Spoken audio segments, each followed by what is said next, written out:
Usually, yes. Usually if a drummer has something new, you know, us drummers are always geeking out on other drums and drum sets. So usually you'll hear something, a different sort of china, or you hear something through the PA that just has a unique sound. And of course you talk to the drummer or your friend, somebody you're on tour with, you talk to them and say, hey man, what was that thing you're using? And they'll show you. But I haven't experienced anything new this time around. But I do talk to Nigel. You know, we usually talk about just music and the band's history. I told him the story that I was in a cover band, and one of the things that helped me get the gig with the band was playing a Saxon song, This Town Knows How to Rock, which has a interesting drum fill at the very beginning.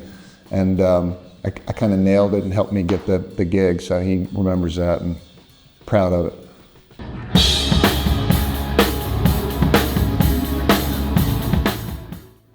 No, we haven't gone down that road yet. But I have asked Nigel a couple of shows ago about his setup because I was interested. Like he has a lot of little belly type things and that. It's pretty cool and everything, especially the metal band. But yeah, he hasn't bothered to come and see my lovely, wonderful 50th anniversary green and black pasties yet. But I'll drag him there when we go on tour in America.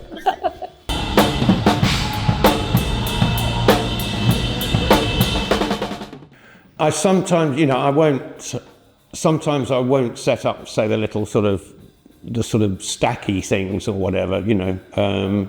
It depends what the song is, really. If it's like a straight ahead sort of mid-tempo sort of rock thing that doesn't require a lot of fills and stuff like that, then I keep it fairly basic. But I mean, I always set up all the crashes and everything, and the chinas, they're always there, because I like to have the option when I'm doing a take of just maybe throwing something in on an off chance to see if it works, you know.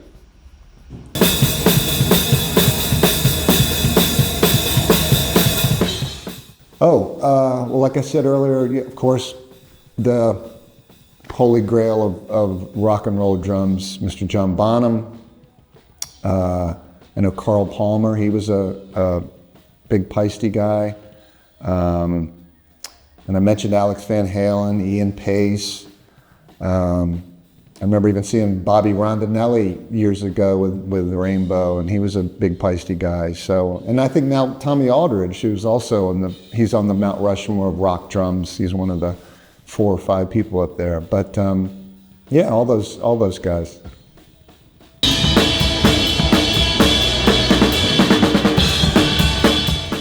Yeah, of course. We could all do each other's. That's the good thing. And it actually would be quite fun. I don't know if we have to rush and learn the set properly, but yeah, it'd be great fun, wouldn't it?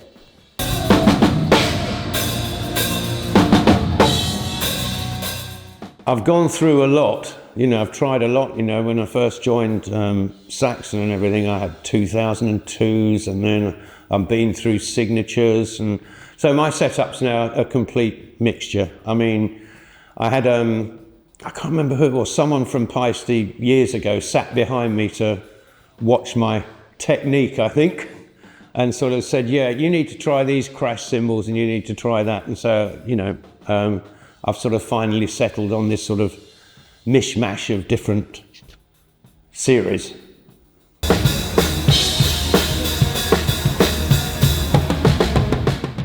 Oh my goodness. That's the beauty of drums, is there's so much that goes into a good drummer. And I use the quotes because everybody has a different definition. And again, that's the beauty of it. It's like, it is art, of course. It's a form of art, playing any musical instrument. But it's just, wow. That's, how much battery life you got left in that thing? 94. I mean, yeah.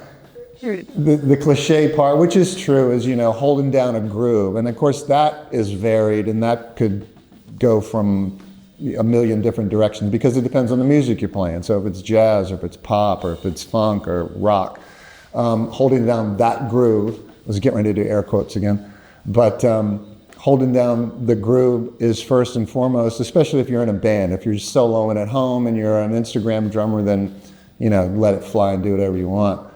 But obviously holding down the groove, and I think you should, talking about what I do and with Judas Priest, try and be a little bit of a show person, you know, because again, you don't know who's looking at you from the rafters, and I do think about that a lot, especially on this tour. You're there playing, and we've had some big crowds, some sold out crowds in Prague and Germany and places like that, and you look up and you go, wow, there's people way up in the rafters, and there's only 5 people on stage, so somebody's looking at you at some point, even if you're the drummer. So you have to always keep that in the back of your mind and try and look like you're not falling asleep, which I've been accused of that too.